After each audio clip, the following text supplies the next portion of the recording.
200 এর অধিক আসনে বিজয় নিয়ে নতুন সরকার গঠন করতে যাচ্ছেন তারেক রহমান। দীর্ঘ আন্দোলন, সংগ্রাম এবং তরুণদের অভ্যুত্থানে ক্ষমতার পালাবদল। রাজনীতিতে শুরু হতে যাচ্ছে নতুন এক অধ্যায়।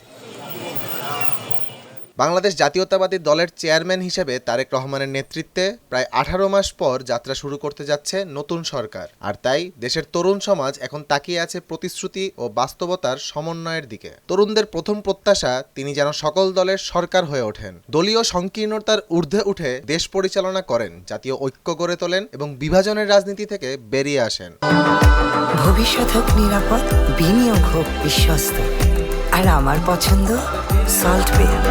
ওয়েলকাম টু সল্ট বে।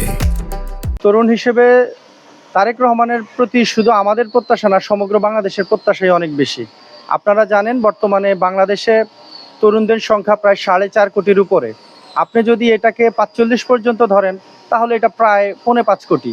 তাহলে এই বিশাল তরুণ সমাজ তারেক রহমানের কাছে প্রত্যাশা করে উনি যেন শুধু কোনো একটি নির্দিষ্ট দলের না, উনি সমগ্র দেশের সকল মানুষের সকল মতাদর্শের যেন উনি প্রধানমন্ত্রী হয়ে উঠতে পারেন। শিক্ষার্থীরা চান একটি নিরাপদ ক্যাম্পাস। শিক্ষা প্রতিষ্ঠানগুলোতে সহিংসতা, দখলদারিত্ব ও রাজনৈতিক সংঘাতের পরিবর্তে জ্ঞান চর্চা ও মুক্ত চিন্তার পরিবেশ নিশ্চিত করতে দেশের নবনির্বাচিত রাষ্ট্রপ্রধানের প্রতিও আহ্বান জানিয়েছেন শিক্ষার্থীরা। স্বৈরাচার আমলে যেই ক্যাম্পাসগুলোর মধ্যে দখলদারিত্ব ছিল, তারপরে হোস্টেল বাণিজ্য বা সিট বাণিজ্য ছিল, ইনশাল্লাহ আমার কাছে মনে হচ্ছে যে তারেক রহমান এই জিনিসগুলো নির্মূল করবে, তাদের নেতাকর্মীর মাধ্যমে এই জিনিসগুলো থাকবে না। প্রত্যাশা একটাই যে বাংলার জমিনে যেন কোনো রকমের চাঁদাবাজি এবং কি কোনো ধরনের অসুষ্ঠুকর রাজনীতি যেন না হয়, সকল যেন কবরঞ্জন করে সুন্দর সুষ্ঠু রাজনীতি যেন বাংলার জমিনে সকলে করতে পারে, এটাই তার প্রতি আমার অনুরোধ থাকবে। নারীদের নিরাপত্তা নিশ্চিতেও তরুণ সমাজ তারেক রহমানের প্রতি আহ্বান জানান। তরুণীরা চান রাস্তাঘাট, কর্মক্ষেত্র ও শিক্ষা প্রতিষ্ঠান সহ সর্বত্র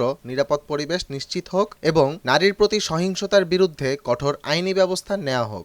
নারীদের নিরাপত্তা নিশ্চিত যদি করতো এবং নারীরা যাতে কোনোভাবে হেনস্থা না হয়, এবং কলেজ ক্যাম্পাসগুলোতে যেমন অরাজনৈতিক কার্যকলাপগুলো হচ্ছে, ছাত্র লীগের যেই কার্যকলাপগুলো হচ্ছে ওইগুলো যাতে বন্ধ করা হয়। বিশেষ করে দর্শন নারীদেরকে এরকম হচ্ছে বেসিক্যালি আমরা এখন চাচ্ছি কোনোভাবে যেন নারীদেরকে কোনো অবস্থাতে হেনস্থার শিকার না হতে হয়। এমনকি শিক্ষার মানোন্নয়ন, গবেষণা বৃদ্ধি, সেশন জট নিরসন এবং আধুনিক ও কর্মমুখী শিক্ষানীতি প্রণয়নের দাবি উঠেছে তরুণ সমাজের পক্ষ থেকে। প্রত্যাশা থাকবে হচ্ছে উনি যত আমাদের শিক্ষা ব্যবস্থাটাকে আরো উন্নত করে, যেহেতু আমরা জানি আমরা দীর্ঘ সময় একটা বাজে এডুকেশনাল সিস্টেমের মধ্যে যাচ্ছি, যার কারণে আসলে আমাদের মতো তরুণরা প্র্যাকটিক্যালি কিছু শিখছে না, যা শিখতেছে থিওরিটিক্যালি, যেটা আমাদের প্র্যাকটিক্যাল লাইফে খুব একটা ইফেক্ট ফেলাচ্ছে না। তো আমাদের প্রথম প্রত্যাশা থাকবে সে যেন আমাদের সেই এডুকেশনাল সিস্টেমটাকে চেঞ্জ করে।